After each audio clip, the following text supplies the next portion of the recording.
Bueno, buenas tardes, buenas noches, según la ubicación que están en el mundo. Yo soy Bruno Moroni, presidente de la Asociación de Cirugía de Santa Fe. En primer paso quiero agradecer a Juan Pecol por aceptar la invitación en esta modalidad de conferencias, a Daniel Weiner, un amigo de Aviñón que lo citamos para que nos muestre su experiencia de allá de Francia, y a Carlos Arzotti, de acá de Santa Fe, para que también dé la experiencia de la ginecología con respecto a este tema que nos tiene tan preocupados. También quiero agradecer al doctor Esteban Vergara, que ayudó a armar toda esta dinámica, esta forma de comunicación nueva, al doctor Leandro Pierini, que nos ayudó también con las invitaciones.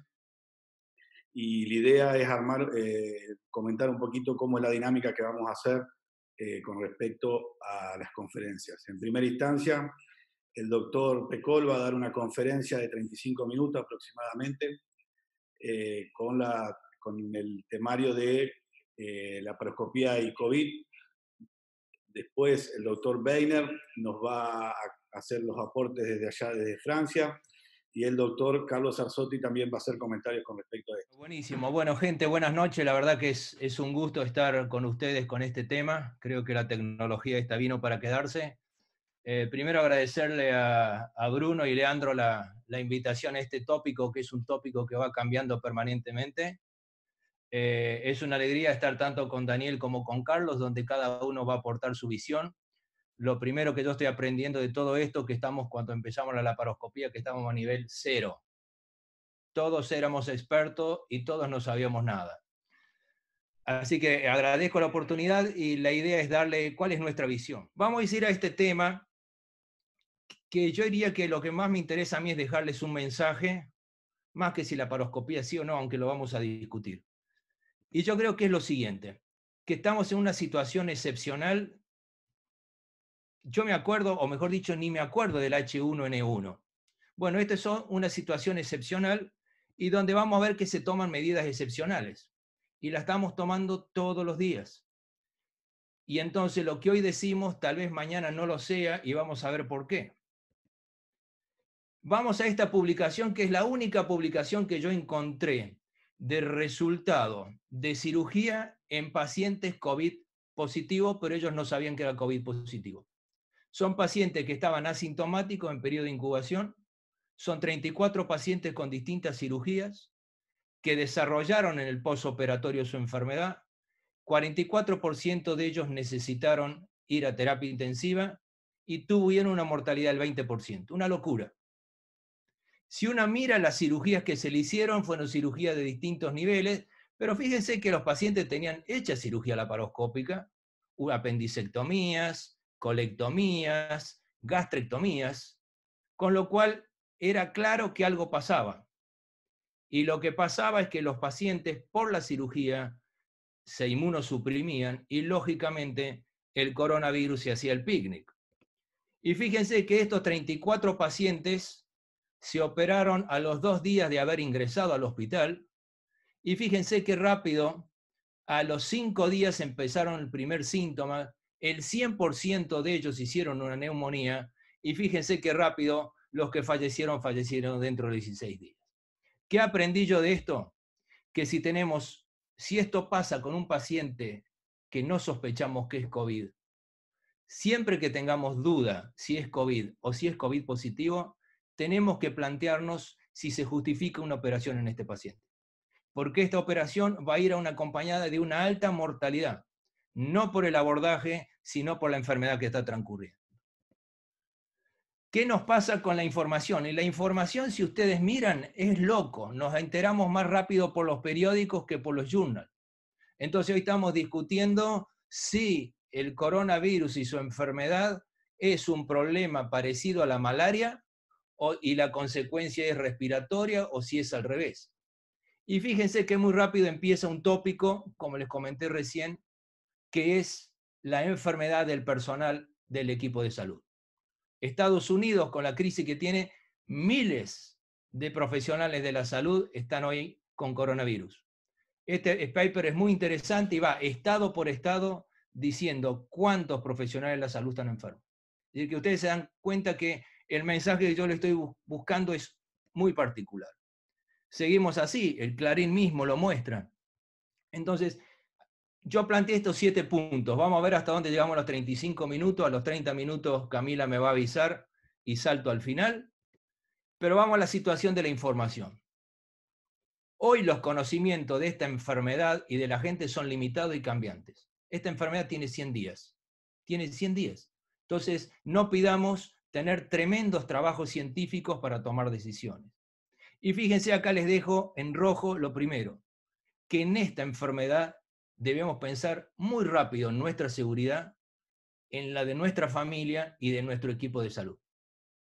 Es la primera vez que en una enfermedad estamos empezando a pensar un poquito más en nosotros de lo habitual. Entonces uno dice, ¿qué hacer con la cirugía laparoscópica? Todos sabemos que la cirugía laparoscópica es fabulosa para el paciente y para el sistema. El paciente tiene pocas complicaciones, poco dolor, se va de alta rapidísimo, nos cierra para todos. Pero yo la duda que tengo hoy es si desde el punto de vista de bioseguridad para el equipo de salud estamos bien. ¿Y por qué lo estoy planteando esto? Porque este virus es distinto al del HIV y es distinto al de la hepatitis, porque esos son virus que buscan la sangre para infectarte o las secreciones.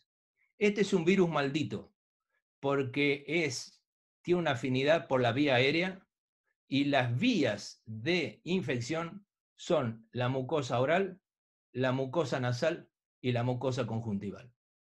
Con lo cual tenemos que lidiar con el aire. Y entonces acá son 2 escenarios completamente distintos. ¿Qué hacemos con un paciente en cirugía laparoscópica si el paciente es COVID positivo o si es dudoso? Desde ya les digo que si es dudoso, tenemos que pensar que es positivo. Y otra cosa muy distinta es hacer una cirugía laparoscópica en el contexto de una pandemia de coronavirus donde el paciente es COVID negativo. Son 2 situaciones completamente distintas. Nivel de evidencia. El nivel de evidencia que tenemos es vergonzoso. Es nivel 5, que son opiniones de expertos o a lo sumo alguna serie pequeña. Esto, como le dije, cambia día a día. Se busca extrapolar lo aprendido sobre el N1H1, pero sepamos que este virus es mucho más agresivo y tiene sobre todo una gran infectosidad. Entonces vamos a ver qué pasa en el mundo muy rápido. Italia, que está en plena catástrofe. Esto fue un webinar sobre cirugía colónica. Y fíjense, en cirugía colónica, ellos dicen que hay que balancear los potenciales riesgos minimizables para los médicos con las ventajas conocidas de la laparoscopía. Es decir, que es un ni. Ni te dice que sí, ni te dice que no. Te está diciendo toma la decisión vos. Vamos a China, donde empezó todo este problema. A los chinos creo que cada vez le vamos a creer menos ahora. Lo cierto es que este grupo que hace cirugía colónica hablan de cirugía abierta. Básicamente porque está demostrado que en el tubo digestivo también hay coronavirus. Y le temen mucho a la aerosolización abriendo el tubo digestivo. Entonces, este grupo de China dice para cirugía colónica abierta por seguridad. Sin embargo, hay otro grupo de China que lo promociona, y disculpen si no pude leer el paper, porque el paper está en chino, y lo único que tenemos es este abstract, que no me muestra ningún número y solo me da recomendaciones. ¿Qué se puede hacer? Que tengamos cuidado con la aerosolización y mucho cuidado con hacer procedimientos endoluminales tipo TAMIS. Entonces, para ellos es un sí. Francia, esta es una guía que me mandaron de Estrasburgo, donde ellos muy concretamente hablan muy bien de cómo es el paso del paciente desde que entra al hospital, lo llevamos a quirófano, lo operamos y lo sacamos. Y fíjense que para la laparoscopía son muy concretos. Dice, la laparoscopía está autorizada, tengamos cuidado con lo que es el CO2 y recomiendan el uso de trócares con balones para que no se nos salga.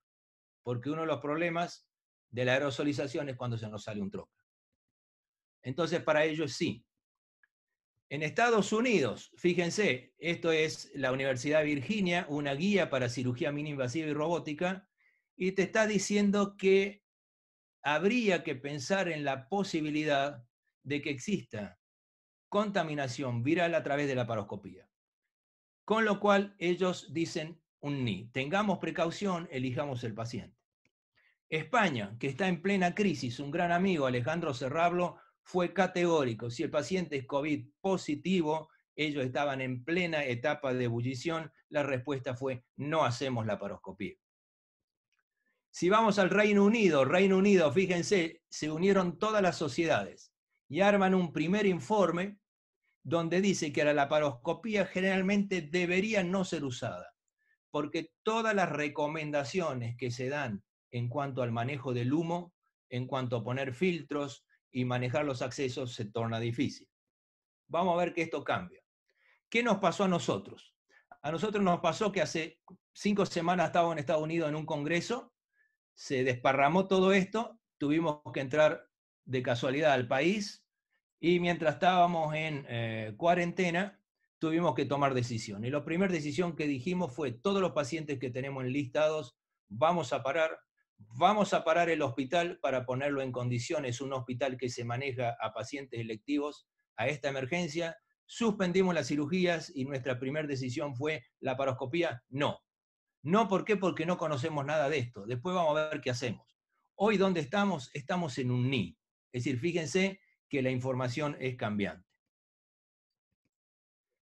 Si vamos a las grandes revistas, Annals of Surgery, número 1, o ahora es la número 2, las recomendaciones no tienen sustento, pero todas les preocupa el asunto del neumoperitoneo y la aerosolización. Y esto es un cirujano chino que se unió con un italiano y con un americano para escribir el paper. Es decir que, señores, hoy estamos acá. Nivel 5 de evidencia, nivel de recomendación D. Si quieren, paramos acá, nos tomamos un buen Fernet y hablamos de otra cosa, pero de ciencia cierta no vamos a poder hablar. Todos vamos a tener razón y todos vamos a tener desrazón en lo que opinemos. Hay muy pocas series, 2 o 3 de los chinos, esta que no pude traducir, que es un nivel de evidencia 4. Por eso que hoy no se habla de nivel de evidencia basado, o medicina basada en la evidencia, sino que se llama medicina basada en la experiencia del mundo real. Y entonces todos somos expertos o todos no sabemos nada. Y esto me viene muy bien esta curva. Esta curva habla de la correlación entre la experiencia y la confianza, entre cuánto sabemos y lo que pensamos. Cuando tenemos muy poca conocimiento, creemos que sabemos mucho, entonces tenemos una gran confianza. Viene este pico, el pico que tienen acá, ¿sí? Pero en la medida que vamos leyendo, nos vamos informando, hasta que hacemos de alguna manera un duelo y llegamos a lo que creemos que es bueno. Yo diría que en este momento yo al menos me siento acá. Cada vez que leo me es más difícil tomar decisiones. ¿Dónde está el problema de este tópico? En esta maldita combinación. Tenemos un virus que tiene afinidad por el árbol aéreo y estamos en un quirófano donde tenemos aerosolización desde el momento de la intubación del anestesiólogo y la laparoscopía que hacemos.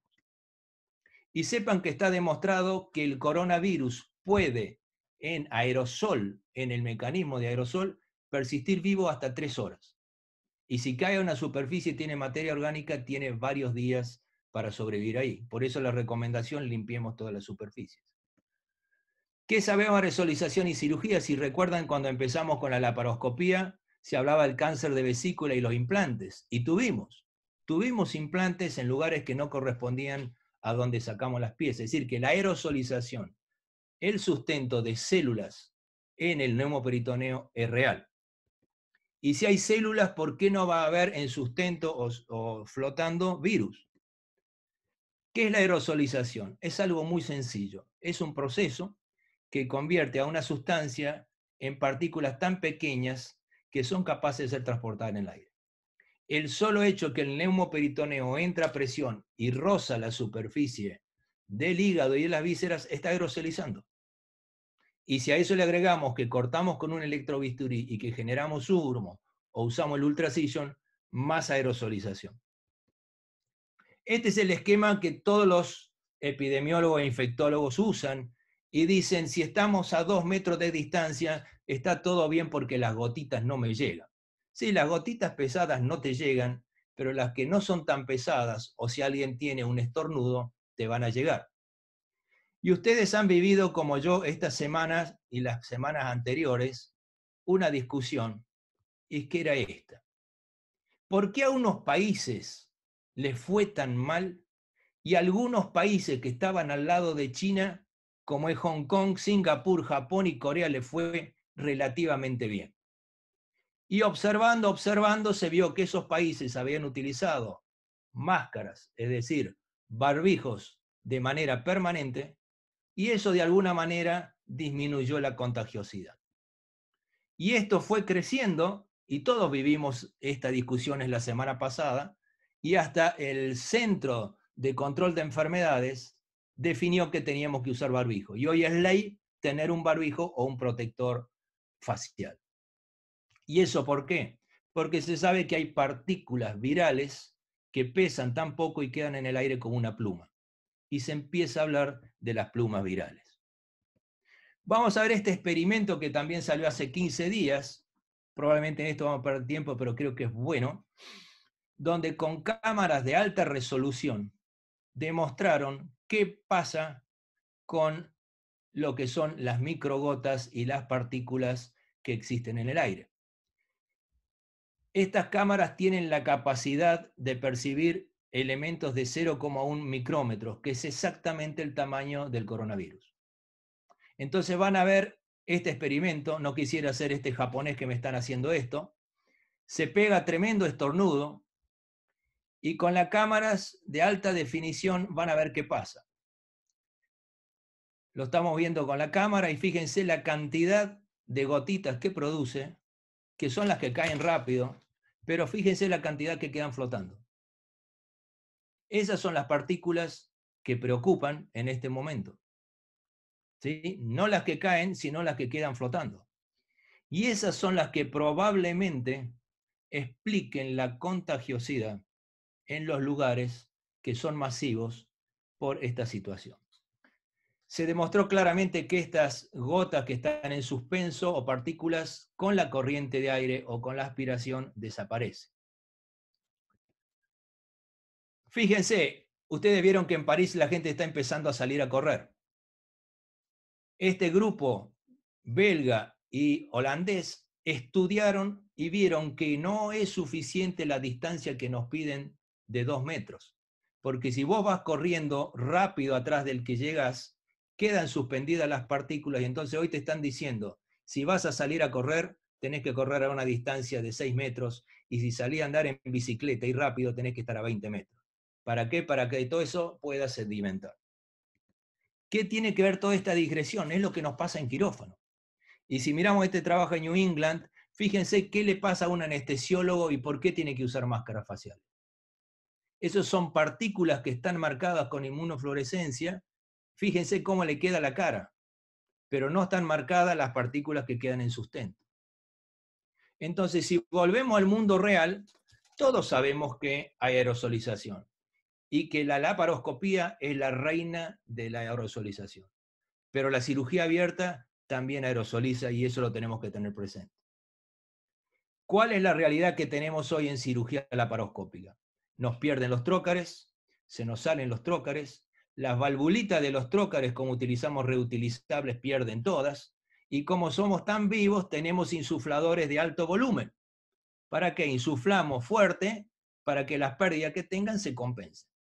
Buenísimo. Eso es un perfecto equipo de aerosolización. Y a eso le agregamos que usamos electrobisturí. Entonces, si vamos a cirugía abierta o laparoscópica, el electrobisturí, haciendo la incisión de pared abdominal, genera humo. Por la laparoscopía, el monopolar o los equipos de energía generan humo. Los equipos selladores destruyen células, generan humo. El argón genera humo. Y el CUSA que usamos para partir un hígado también aerosoliza. Es decir, que todos los instrumentales que nosotros utilizamos aerosolizan. Nadie le dio bolilla al humo quirúrgico, a los humos pasamos por quirófano y decimos, che, qué olor feo que tiene esto, y era todo. Pero sepamos que hay virus, y está demostrado, el virus del papiloma fue el gran ejemplo. Y le pasó a los urólogos cuando quemaban condilomas acuminados y no usaban máscaras faciales, tuvieron papilomas en el tracto aéreo. Es decir, que la posibilidad de que un virus te infecte con el papiloma se demostró. Tenemos todos estos filtros. Fíjense la cantidad de filtros que hay para manejar la salida del humo. Yo me pregunto cuántos de nosotros en la época laparoscópica lo estamos utilizando. Al menos yo creo que acá en Argentina debe ser excepcional. Ahora piden que en cada trócar lo pongamos o en los trócares por donde vamos a desinflar. Pero yo me pregunto, si no hay virus en el neumoperitoneo, ¿por qué estamos tomando esta precaución? Estamos tomando esta precaución porque tenemos dudas. Nadie tiene la verdad. Si estuviéramos tranquilos y seguros de que no hay coronavirus en el neumoperitoneo, no tendríamos que tomar decisiones. Nos ponemos protectores y ya está. Sin embargo, van a ver que todas las sociedades recomiendan colocar filtro. ¿Cuál es la realidad en el mundo? La realidad en el mundo es que en quirófano lo primero que te recomiendan son quirófanos de presión negativa. Sepan que en nuestro país todos los quirófanos son de presión positiva y que no tenemos la posibilidad de convertirlo a negativo. A lo sumo apagamos el aire acondicionado y pasa a ser de presión neutra, ¿sí? Y nos morimos de calor. Sepamos que los quirófanos que se diseñaron con presión positiva fueron hechos para defender al paciente, para que el quirófano no se contaminara de aire externo al quirófano. Hoy lo que tenemos que cuidar es que esa presión positiva no haga que los virus persistan en el ambiente y se diseminen en el resto del quirófano. Por eso la indicación de la presión negativa.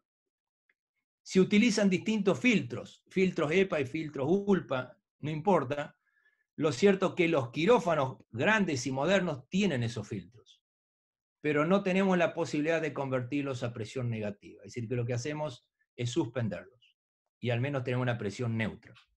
Existen equipos EPA que son portátiles, pero tal vez no sirve para todas las partículas virales. Entonces vamos a nuestra realidad y por qué yo creo que es muy difícil de extrapolar lo que dicen en otros lugares. No tenemos quirófanos con presión negativa. El material reutilizable, fíjense los trócares que le puse ahí arriba, son trócares que tienen válvulas que se abran de esta manera, con lo cual cada vez que entra un instrumento tenemos aerosolización. Se nos salen los trócares, tenemos insufladores de alto volumen. Si hacemos una cirugía mano asistida como la que tienen ahí, usamos habitualmente el Alexis y ponemos doble guante. Siempre se nos sale el guante y hay tremenda aerosolización. Y los equipos de energía los reutilizamos, con lo cual la forma de cortar y coagular también es discutible. Es decir, que nuestra situación actual es esta y por eso mi preocupación. Punto 1, aerosolizamos durante el acto operatorio. Punto 2, el quirófano no nos ayuda. ¿Qué dicen las sociedades científicas? Las sociedades científicas, creo que la sociedad española se manejó fabuloso y de alguna manera diseñó todas las normas que estamos siguiendo. Y ayer mismo hubo un webinar buenísimo donde se tocaron exactamente estos temas. Y lo que ellos proponen es que por ser COVID positivo, uno no debería de cambiar la vía de abordaje. Si creemos que lo tenemos que hacer por laparoscopía, lo hacemos laparoscópico. Si lo queremos hacer abierto, lo hacemos abierto. Sin embargo, el párrafo anterior se dedican todo el tiempo a hablar cómo no tener pérdidas del neumoperitoneo. Y ellos mismos plantean alternativas terapéuticas en los casos COVID positivos. ¿Por qué? Porque si opero un COVID positivo, alta mortalidad. Entonces, tal vez una apendicitis y una colecistitis se manejen con tratamiento médico. ¿Qué dice Seiges? Seiges sacó sacó mínimamente 3 o 4 documentos y ahora 3 más, son 7. Y fíjense, dice la laparoscopía. Hay poca evidencia de los riesgos. Conocemos los beneficios de operar por laparoscopía. Nos piden que pongamos filtros y que usemos poca energía. Entonces yo me pregunto, ¿por qué tenemos que usar filtros y por qué bajar los equipos de energía si estamos seguros que no hay coronavirus? Vuelvo a decir, las sociedades mismas tienen dudas si esto es posible o no. Y no podemos esperar un trabajo prospectivo randomizado para tomar decisiones. En la última reunión que hicieron, insistieron sobremanera del cuidado del neumoperitoneo. La Asociación Argentina de Cirugía básicamente ascribió a las normas de España El Reino Unido, yo dije que la información es cambiante, y si recuerdan les había dicho que era preferible no utilizarlo de manera sistemática, y hoy una nueva actualización al 6 de abril, lo que están diciendo, considerar la laparoscopía en casos seleccionados. Y yo creo que este es un poco el mensaje. No tenemos que decir ni que no, ni que sí. Lo mismo pasó con Seyes y HPV, es decir, que la situación ideal que tendríamos que buscar es tener un quirófano de presión negativa y que no tengamos aerosolización. ¿Cuál es nuestra propuesta? Nuestra propuesta es primero que tenemos que entender que una pandemia tiene etapas evolutivas. Hay mínimamente 5 etapas evolutivas donde no es lo mismo la realidad del hospital que tiene su primer coronavirus al hospital que está sobrepasado de trabajo. Son 5 etapas por las que uno va pasando y uno para tomar decisiones tiene que saber en qué etapa está. Esto es algo parecido que hizo el American College, que son básicamente 4 etapas, pero lo importante es uno identificarse dónde está. Y entonces, cuando estoy en la primera etapa, estaré haciendo todas las cirugías. Cuando estoy en la segunda etapa, haré los oncológicos y las emergencias. En la tercera etapa, haré las emergencias y no los oncológicos. Y en la cuarta, que Dios me ayude, veamos qué podemos hacer. ¿Qué tuvimos que hacer en el hospital? Nuestro hospital, ustedes lo conocen, es buenísimo para cirugía electiva y urgencias no traumáticas. Con lo cual tuvimos que reconvertir el hospital completamente y dividirlo en 2 partes, COVID positivo, COVID negativo. Quirófanos que están en una punta del hospital para COVID positivo, COVID negativo en la otra punta.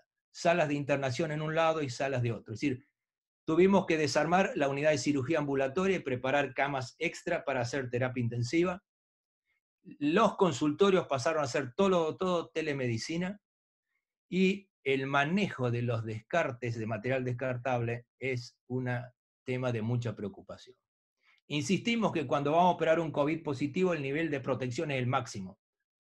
Tiene que ser máscara facial, un barbijo mínimamente N95, unas escafandras que tienen que ser herméticas y la protección con material hidrorrepelente. Eso, si nosotros lo practicamos, nos vamos a dar cuenta lo complejo que es. Por eso, operar más de 1 hora con esto puesto se torna tremendamente complejo. Fíjense, para poner un tubo de tórax, lo que hubo que hacer, hablé con los cirujanos, dice Juan, tratemos de que no tengamos que hacer nada porque esto es imposible, pero es lo que tenemos que hacer. Esto sería lo ideal, nosotros no lo tenemos disponible, en Alemania sí, que son máscaras con presión positiva y que te permite entonces ver mucho mejor y trabajar más tiempo. Nosotros diseñamos las pautas para nuestro propio servicio y ahí empezamos a decir, bueno, a ver, ¿a quién operaríamos y cómo por la laparoscopía? Primero, tiene que ser una cirugía rápida hecha por un experto. No hay lugar para enseñanza de cirugía en era COVID. Lo tiene que hacer el más experto. Segundo, busquemos que el procedimiento sea corto y veamos qué casos. Y tal vez yo creo que hay 2 que son buenísimos. Uno que es la apendicitis aguda en un obeso mórbido, que si lo quiero hacer por la parotomía va a ser tremendo. O tal vez una diverticulitis Hinchi 1 que hay que lavar y drenar. ¿Qué proponemos nosotros? Y yo creo que con esto voy a ir terminando. Punto 1. Estamos en era COVID con muchos pacientes COVID en el hospital. Estamos bailando. Lo primero que tenemos que pensar es si ese paciente necesita una cirugía o no tenga un tratamiento alternativo. Si yo digo, no me queda otra más que operarlo, no tengo tratamiento alternativo, ok, tenemos que demostrar si ese paciente es COVID positivo o negativo. No nos queda otra. Hasta hace 2 semanas nosotros no teníamos en el hospital PCR nosotros. Teníamos que mandarlo al Malbrán, que tardaba 5 o 6 días en tener el resultado. Con lo cual, pacientes que se operaban de urgencia no podíamos tomar decisión. Y fíjense que es importante es esto, y lo estamos haciendo desde hace una semana. Si el paciente es COVID negativo, nada cambió.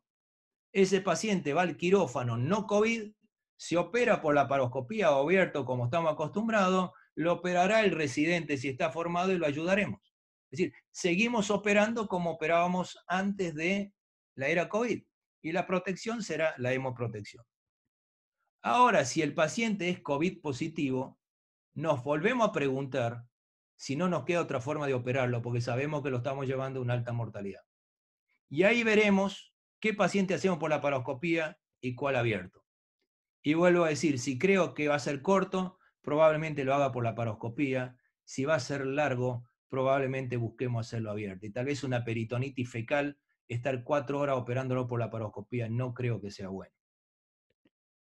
¿Qué nos pasó en nuestro hospital? Fíjense, empezamos a hacer el testeo y fíjense la cantidad de pacientes negativos que teníamos. Nosotros a principios de marzo, a mediados de marzo, teníamos 70 pacientes internados en el hospital con sospecha de COVID. 70. Que no teníamos PCR para hacer nosotros, entonces se hacía selectiva. Una vez que tuvimos la posibilidad de hacerla nosotros, de esos 70 nos quedaron 15 internados y los otros se fueron a casa. Y hoy estamos en un momento que solamente el 10% de los testeos es positivo. Por lo cual estamos en un nivel 1 o 2 de la pandemia y podemos ir pensando qué cosas hacer. Esto es el ejemplo de cómo fuimos creciendo. Si vamos a la laparoscopía, se los vine insinuando. Punto 1, trabajar con neumoperitoneo a baja presión. Punto 2, flujo lento de ingreso del neumoperitoneo. Utilizar un solo equipo de neumoperitoneo. Para alguna cirugía usamos 2 por las pérdidas que hay. No podemos controlar 2 equipos de neumoperitoneo. Uno solo. Incisiones pequeñas para que el trócar entre con fuerza y no pierda peritrócar. Usar trócares nuevos. No poner drenaje, dejar un drenaje aerosoliza. ¿Sí? No abrir las válvulas para ventilar. Si vamos a ventilar, tenemos que ventilar a través de un sistema de aspiración con filtro. Evitar tener al paciente en Trendelenburg mucho tiempo porque le altera la función respiratoria. Usar equipos de energía lo justo y necesario para no crear tanto humo. Aspirar el neumoperitoneo con cuidado y los orificios y los trócares, no perder tiempo en cerrarlos si va a ser una ventilación o no, porque ahí sigue aerosolizando. Entonces, en resumen, yo empecé con algo y termino con esto. Yo mostré con el problema de que los profesionales de la salud nos enfermamos con COVID. Estos son todas publicaciones recientes. En Estados Unidos, 1.449 trabajadores de la salud ya se enfermaron. En Italia pasó lo mismo. Y vamos al Chaco. Ustedes están más cerca del Chaco que nosotros. ¿Qué pasó en el Chaco? En el Chaco, esta es la realidad. 60 profesionales de la salud de un solo hospital hoy están contaminados. Están infectados. Va media hora. Listo, llegó perfecto. Entonces hay que saber que los equipos de protección personal no son tan perfectos como creemos. O porque no tenemos los adecuados, o porque nos desvestimos mal, pero si los equipos anduvieran bien, no nos tendríamos que infectar. Si tomáramos las distancias, no nos tendríamos que infectar. Entonces, esta es la pirámide que yo les quiero dejar. Y son las medidas que se pueden emplear para controlar la exposición a un riesgo. ¿Sí? Y si ustedes se fijan, es una pirámide invertida, donde el último eslabón y el menos efectivo es el equipamiento que nos ponemos. Nosotros creemos que estamos convencidos de que eso es la mejor herramienta. Es la peor herramienta. Hay herramientas previas que son mejores, que son estas. La eliminación. No operar los pacientes que no tengamos que operar. Punto 2. Pensemos qué tratamiento alternativo tenemos para esa colecititis o esa apendicitis en un COVID positivo. Tercero, hacer ingeniería de control, que es básicamente lo hago abierto o laparoscópico, que fue la discusión.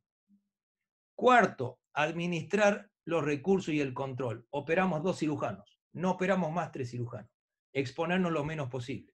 Y finalmente, si ponemos PPE, que son los equipos de protección, usemos lo que corresponde. Sé que en algunos lugares del interior le están diciendo que su equipo de protección va a ser una bolsa de consorcio con orificio para pasar la cabeza. Eso es de quinta y todos se van a enfermar. Por eso, para terminar, yo le diría qué pasó con los paradigmas y la realidad del COVID-19. Punto 1, lo que yo le estoy diciendo hoy tal vez mañana no tenga validez. La información es muy cambiante y tiene bajo nivel de evidencia. Pensemos que en una situación crítica podemos plantear tratamientos no operatorios en los pacientes COVID positivos. Sigo insistiendo que reconozco las ventajas de la cirugía laparoscópica para el paciente y para la institución, y me queda duda en cuanto a la seguridad para los profesionales. Si todo fuera tan sencillo, ¿por qué no se puede parar la pandemia?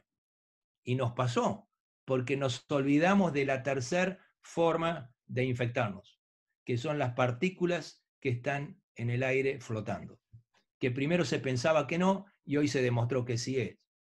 Insistir en el concepto de las plumas que flotan en quirófano sin presión negativa.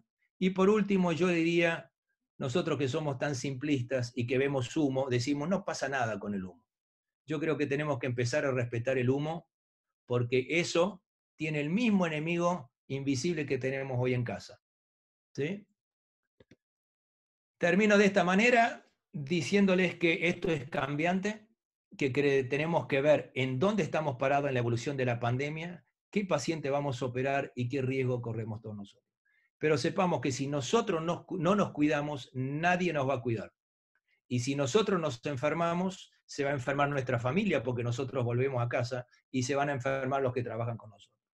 Por eso que esta es una situación excepcional, nosotros tomamos medidas excepcionales. Y a mí me queda tranquilo como conductor de 100 personas, pensando en su seguridad. ¿Cuál es la seguridad de la laparoscopía? Termino acá, así que muchas gracias por la oportunidad.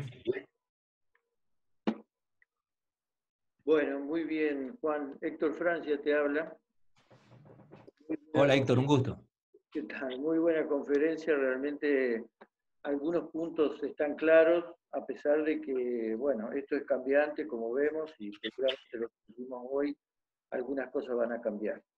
Bueno, le vamos a pedir al doctor Daniel Weiner, Daniel, que des tu punto de vista con respecto a todo esto y qué es lo que hacen ustedes ahí en Aviñón.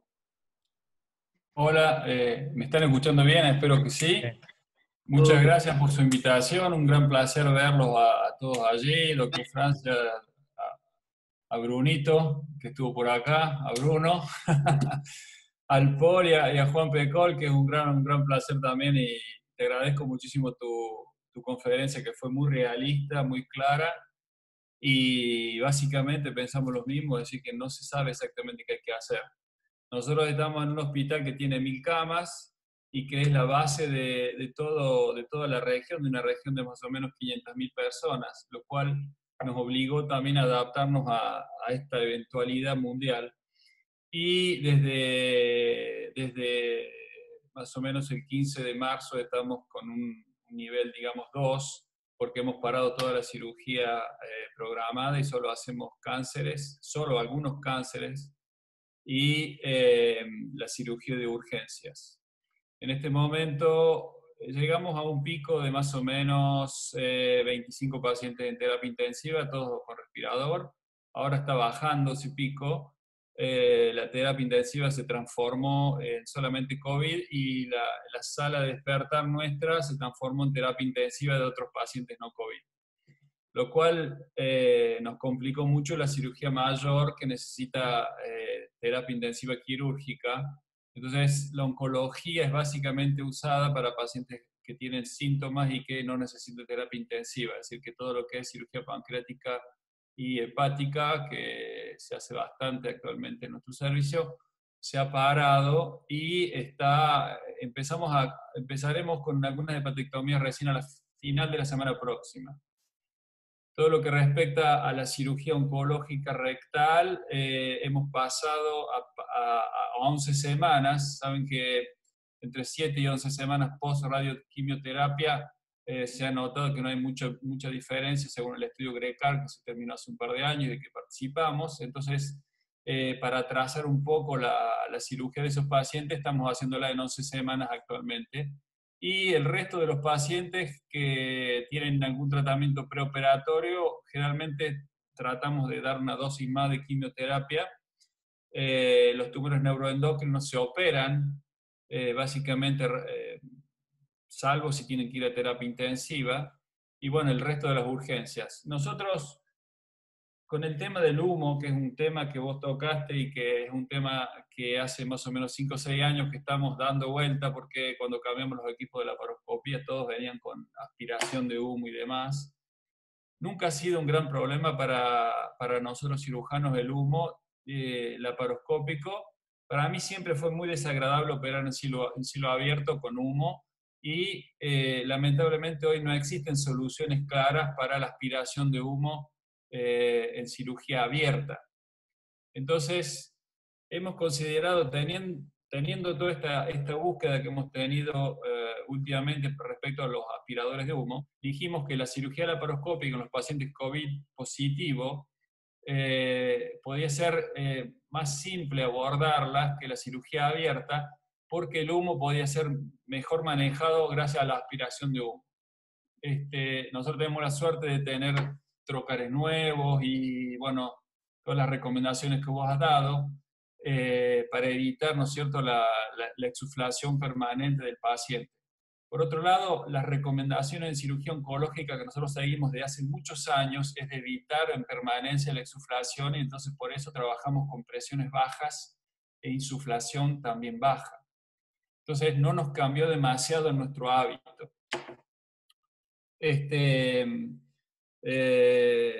No sé qué más podría agregar al completo informe que has dado vos, Juan. Si quieren alguna pregunta, yo con gran placer. Nosotros seguimos operando las urgencias y, como le digo, estamos ahora en una zona de meseta de la epidemia, creemos, y creemos que a fin de mes ya vamos a empezar a bajar el número de pacientes. Entonces, estamos comenzando a programar a algunos pacientes que estaban semi-urgentes, digamos, sobre todo oncológicos. Sepan que no hemos operado todos los pacientes oncológicos que estaban programados, hemos operado más o menos la mitad. El resto están todos en espera. Y el fenómeno actual, desde que comenzó toda esta historia del confinamiento, es que la gente no quiere venir al hospital. Entonces, a más o menos 3 semanas del confinamiento o un mes, estamos viendo hoy muchos pacientes que vienen con retraso en urgencias. Hemos encontrado pacientes con oclusiones intestinales que han tenido 2 episodios que pasaron en la casa, con la colecistitis aguda como pocas veces vemos acá, con vesículas perforadas y demás. Todas las estamos viendo en esta semana. Ha sido toda una cantidad de pacientes de esas características. Sí, bueno, hay un protocolo nacional y un protocolo regional y local que se sigue. Nosotros todos los pacientes se hace el testeo acá, es local, cuando es necesario. Francia, ustedes saben que pasó ustedes no forzosamente no saben, pero hubo muchos cambios. Como dice Juan, esto cambia a veces cada hora. Primero, acá no se usaba máscara. Salían del gobierno diciendo que no había necesidad de ponerse máscara, que era más bien perjudicial de usar máscara. Ahora hay que ponerse máscara. Incluso después se decidió que no hay que testear a todo el mundo. Es decir, que nosotros, por ejemplo, tenemos, solamente se testean los pacientes que tienen dificultad respiratoria, que vienen a la hospitalización, y los que son miembros de un equipo de salud. Gracias, Daniel. Para seguir un poco con esta reunión, quisiéramos saber si el doctor Carlos Arzotti quiere agregar algunas cosas sobre la laparoscopía, ¿no es cierto?, y el COVID. Hola, buenas noches a todos. Placer escucharte, Juan, como siempre. Quería hacer 2 o 3 comentarios. Uno, quizás el grueso de los que están aquí no lo saben. Nosotros en la provincia que me toca vivir, tenemos la suerte, si vale esto, de que los pacientes con COVID están separados hacia las instituciones públicas, y las instituciones privadas, entre comillas, son free de coronavirus. Esto nos diferencia bastante del hospital italiano. Eso hace que por ahí uno sienta, y esto es un mensaje por ahí sobre todo para los chicos más jóvenes, de que uno trabajando en un hospital privado en esta provincia está como un poco más relajado, porque es poco probable que se cruce con un paciente COVID en el quirófano. Y la verdad es que, como dijo Juan al principio, son 100 días, no sabemos nada. La mayoría de los cirujanos y la mayoría de los médicos, y me toca discutir a veces con médicos, somos grandes cultores de una ciencia que se llama a mí me parece logía, y entonces pareciera que el que grita más fuerte, claro, o el que ocupa el cargo más alto, tiene la verdad. Y la verdad que nos toca decidir muchas cosas básicamente por el sentido común y con la mejor manera de administrar la información que tenemos. Desde lo que es la cirugía ginecológica está bastante claro, Sociedad Americana se ha expresado muy bien. Urgente es lo que es solo urgente, y como dijo Juan, para nosotros aplica lo mismo. Todo lo que va a tratamiento médico puede ir a tratamiento médico, y lo que no, bueno, será quirúrgico, y la mejor decisión del cirujano en base a la estructura quirúrgica que tenga, en base a los recursos. Yo tengo la enorme suerte de poder operar al Hospital Italiano de Buenos Aires, que es como operar en la NASA, y después tengo la suerte de trabajar en un muy lindo lugar que es imposible que tengamos esa estructura. Así que uno tiene que saber exactamente lo que dijo Juan. El Hospital Italiano de Buenos Aires rehúsa trócares, el Hospital Italiano de Buenos Aires rehúsa máscaras, así que imagínense nosotros en Santa Fe, y no quiero pensar nuestro amigo el Tigre allá en Villa Ángela. O sea, la estructura nos lleva a usar sentido común. Y desde lo oncológico, el viernes pasado la Asociación Argentina de Ginecología Oncológica dejó muy claro que, para ser cortito, prácticamente la única enfermedad oncológica, ginecológica, que es inevitable es la masa sospechosa de malignidad. Cáncer de cuello es una enfermedad postergable, cáncer de vagina es una enfermedad postergable, cáncer de endometrio siempre fue una enfermedad postergable, entre comillas, cáncer de vulva es una enfermedad postergable. ¿Postergable cuánto? Bueno, eso es un conflicto en términos generales. Todos saben, para cáncer de ovario está estudiado, 6 semanas deteriora el pronóstico, y por eso la cirugía de cáncer de ovario tiene que llegar. Para los otros tumores, difícil de decidir. Así que ese era solo mi aporte, y bueno, y agradecerle a Brunito haberme invitado a esta charla de cirujanos generales, básicamente, y un placer escucharla, Juan. Bueno, muchas gracias por la invitación. Les cuento, bueno, yo estoy en Jacksonville, que es el norte de la Florida, y es un lugar que, si bien es turístico, no hay mucho volumen de tránsito, por lo cual, si bien nos preparamos a recibir muchos pacientes, después de casi un mes, lo máximo que tuvimos internados fueron 10 pacientes, hoy tenemos 2 y ninguno en terapia, con lo cual la clínica tuvo que cambiar un poco la estrategia de parar un poco, de cómo comenzar con la actividad. Hace 2 semanas que tuvimos el PCR en el hospital, y todos los pacientes que entran al hospital para hacerse algún tratamiento quirúrgico o endoscópico o a la guardia, que van a ser admitidos al hospital, se hace el testeo, que el resultado tarda más o menos 4 horas, con lo cual, como decía el doctor Pecol, si el paciente es negativo, lo operamos como si fuera cualquier paciente normal, antes pre-COVID, digamos. Todavía no nos ha tocado operar ningún paciente positivo, pero sí tenemos ciertos lineamientos, que es, la laparoscopía es, como él dijo, es NI, tenemos los filtros, tenemos los trócares que no son reusables, tenemos los trócares con balón, pero lo que hemos decidido es las colecistitis, si no se pueden tratar con antibióticos, se hará una colecistostomía percutánea, lo mismo con abscesos apendiculares y demás, y tratar de no operar a estos pacientes. Por suerte, hasta ahora no nos ha tocado ningún paciente positivo de operar, pero esos serían los lineamientos. Por ejemplo, derrame pleural, tubo de tórax, todo eso sería para la parte de percutánea y no tanto quirúrgico, para disminuir el riesgo de contagio. Los quirófanos nuestros no tienen presión negativa, pero sí lo que hicimos fue intubar al paciente en una sala de presión negativa, después llevarlo al quirófano, eso después lo cambiamos, y solamente el anestesiólogo está solo en el quirófano intubando al paciente, si fuera positivo, y después entra el resto del equipo quirúrgico. Así que bueno, esos fueron los cambios. No paramos de operar cáncer, seguimos operando cáncer, y la semana que viene, dependiendo de lo que diga el gobierno estatal, iremos volviendo un poco a la normalidad, porque según las estadísticas y la curva de epidemiología, no nos llegaría a tantos pacientes, sino sería una meseta baja sin pico, con lo cual el hospital está dividido en COVID positivo y negativo, con lo cual podemos, digamos, seguir una estructura paralela a los pacientes negativos con una actividad común, normal. Lo que sí hicimos y vamos a seguir es en la telemedicina. Todo el personal médico y no médico usa máscaras en el hospital. Y otra cosa que trajo mucha controversia es que no se acepta ningún visitante ni acompañante en el hospital, que a muchos pacientes los desanima de operarse porque están solos en el posoperatorio. Es un momento de incertidumbre, de ansiedad. Pero bueno, por ahora esos lineamientos siguen.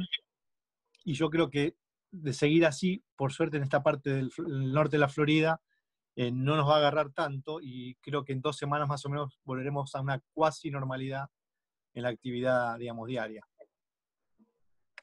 ¿Me escuchan, Héctor? Sí, perfecto. Bueno, primero agradecer a la Asociación de Cirugía y a todos los amigos que expusieron con tanta rigurosidad. Es muy claro que los 100 días que estamos aprendiendo, aquellos que tratamos de estar informados permanentemente nos ayuda, tal vez no a sacar conclusiones, pero sí a estar más informados de una realidad que la que vivimos día a día. Yo creo, y quiero preguntar, si en el quirófano, si alguno hace rayos ultravioletas, si toman alguna precaución dentro del ambiente de quirófano. Y después, muy especialmente, aquellos que están operando este tipo de paciente, ¿cómo es su vestimenta total? Tanto del equipo quirúrgico como el resto del personal que actúa en el ambiente quirúrgico. Yo le quiero también mostrar una realidad. Estoy a cargo de la recuperación del primario y gran hospital Iturraspe, que todos ustedes conocen, y es un orgullo enorme que me dio la vida para estar en esta circunstancia, porque en muy poco tiempo estamos en disponibilidad de 76 camas, casi específicamente para tratar o para colaborar en el tratamiento de estos pacientes. Y creo que es muy importante estar informado con la gente que ya está pasando esta experiencia y sus conclusiones son realmente de jerarquía para nosotros que nos estamos preparando. Muchas gracias. Bueno, yo creo que, como dijo Juan, esta es una enfermedad y una pandemia en la cual la medicina basada en la evidencia por ahora nada, y como dijo el doctor Sarsotti, no estamos transitando la medicina basada en la ocurrencia, sino lo vamos viendo día a día. Nuestro hospital, de ser un hospital universitario, simplemente hemos separado parte COVID y parte no COVID. En este momento tenemos solamente 4 pacientes COVID que no, gracias a Dios, no está en el servicio de cirugía. Nosotros hemos achicado los servicios de cirugía a una sala y esos pacientes que llegan, que ingresan por la guardia, de primera instancia nosotros hemos no operado lo que habitualmente hace cualquier servicio, sino estamos dedicados a la urgencia y especialmente los pacientes que son urgencias importantes se solucionan dentro de la guardia o por lo menos en el quirófano de guardia, y los pacientes que son urgencias relativas pasan a la sala y los resolveremos nosotros. Básicamente siempre la duda que tenemos es en ese tiempo intermedio, un poco lo describió Juan, con respecto a ese periodo de ventana, y como algunas escuelas italianas que tuvimos la oportunidad de ver las charlas, y fundamentalmente hace poco Horacio Asbur y otra gente de España, la situación se da cuando es el paciente que entra a una cirugía con una urgencia, vemos si podemos operarlo y después la situación se encuentra que pasó a ser o pasó desapercibido y se encuentra con un COVID, que nos encontramos con un gran problema y es la mortalidad. Hasta ahora hemos operado esas urgencias relativas en la parte del hospital que tenemos no COVID y que gracias a Dios nosotros nos ha ido bien hasta ahora.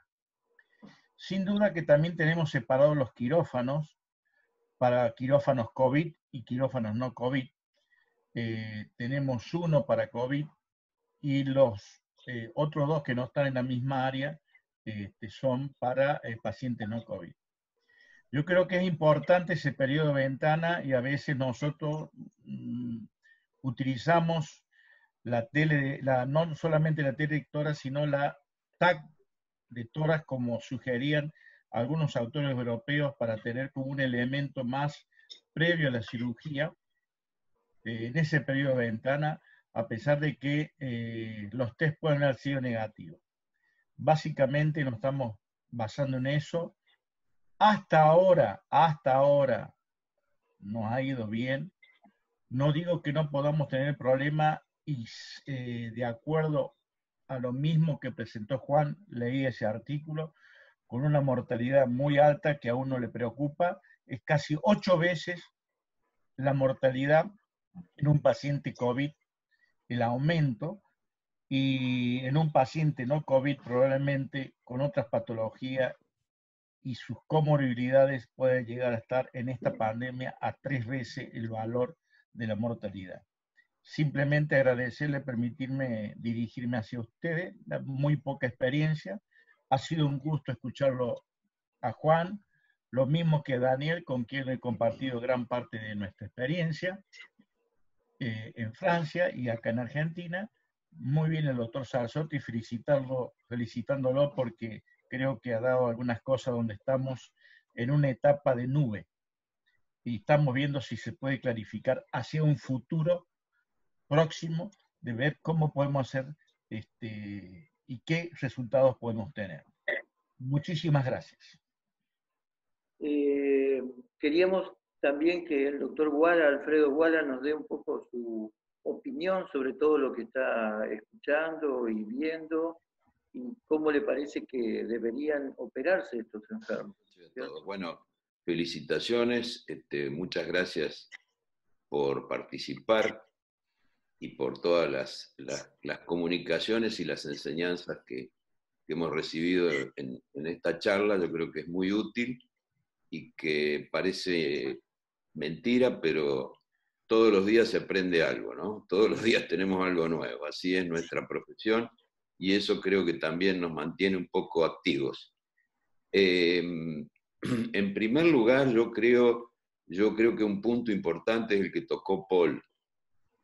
Hay un periodo, sin ninguna duda, de los enfermos que es absolutamente asintomático y que son portadores de virus. Y eso más o menos se calcula, creo, si no me equivoco, por lo que he leído, entre 2 y 4 días.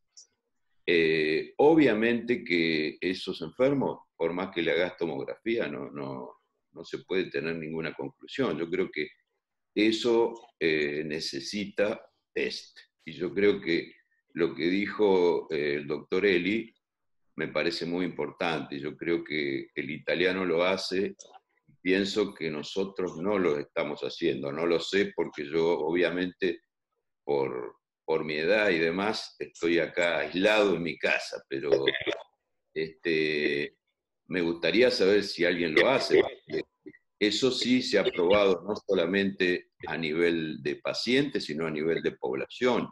Lo que mostró Juan de las máscaras, que lo utilizó mucho Corea del Sur, también usaron muchísimos test. Es uno de los países que más test han hecho y los que mejores resultados tienen en el tratamiento de esta enfermedad.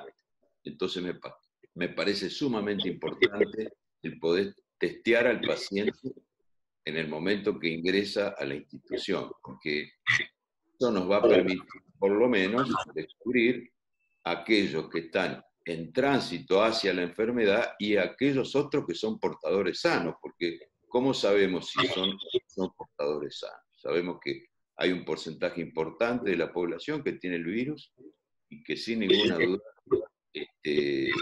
puede contagiar sin ningún padecimiento. En segundo lugar, la pregunta que vos hacías, yo creo que puede ser de aplicación útil. El inconveniente que tiene esa cirugía sin neumoperitoneo es que no da el mismo campo y obviamente por lo menos a mi humilde entender, obviamente que hay especialistas que les gusta hacerlo sin neumoperitoneo, como habremos visto en la época que vos nombrás, pero para mí siempre fue muy dificultoso y demora más la cirugía. Y lo que dice Juan es muy importante, no hay que olvidarse que digamos, el objetivo de la enfermedad es dañar el pulmón, y si uno tiene una anestesia prolongada, sin ninguna duda, va a tener también mayor daño pulmonar o mayores posibilidades de daño pulmonar. También les recuerdo que hay quien hacía colecistectomía laparoscópica acá en Entre Ríos con peridural. Yo no tengo experiencia. De modo que, bueno, eso es lo único que yo quisiera aportar. Nuevamente los felicito a todos. Y bueno, muchas gracias a los que han participado. Se ve que ha sido un éxito. Felicito a las autoridades de la asociación por todos los participantes que han tenido. Gracias. Bueno, gracias a vos, Alfredo, por tu participación. Ahora que quisiera conocer un poco, o entre todos conocer un poco la opinión de un médico que tiene una doble función, Juan Pablo Poletti, que es cirujano y a su vez es el director del hospital que está designado para la atención de pacientes con COVID-19, ¿no es cierto? Buenas noches a todos y felicitaciones a los expositores. Agradecer a Bruno y a Esteban.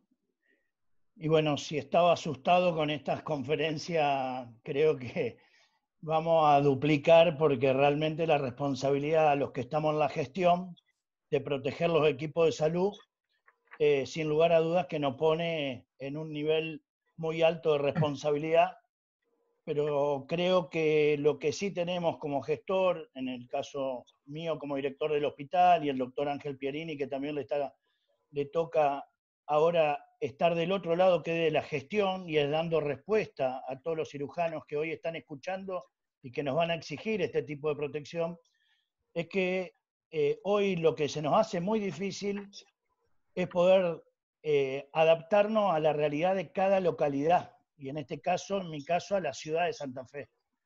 Nosotros hace 6 días que la ciudad de Santa Fe no tiene un caso positivo de COVID, y los síndromes febriles y las consultas no llegan a 10 en el hospital Cuyen por día, lo que quiere decir que no tenemos la misma realidad que Rosario, no tenemos la misma realidad que Buenos Aires, no tenemos la misma realidad que Francia ni que Estados Unidos, que son los lugares que yo escuché hoy.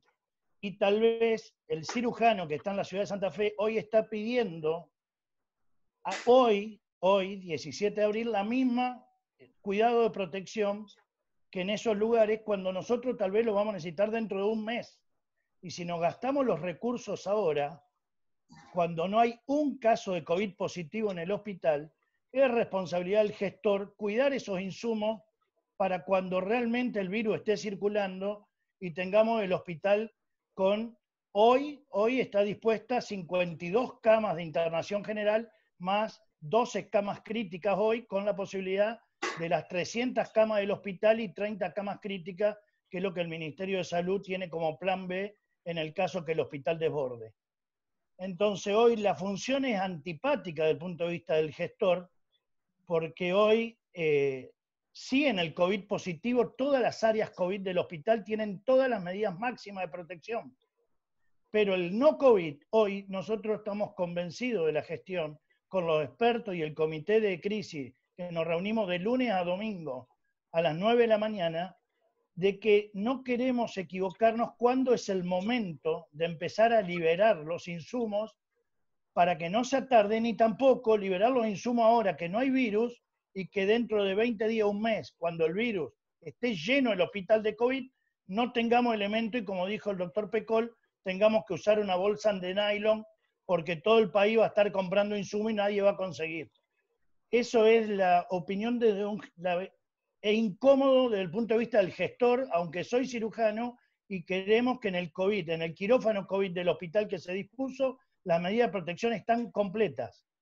El tema es cuando todos los cirujanos, todas las especialidades, aún no habiendo COVID, quieren usar las medidas de protección para el COVID. Bueno, no sé si alguien quiere participar, si no doy por terminado.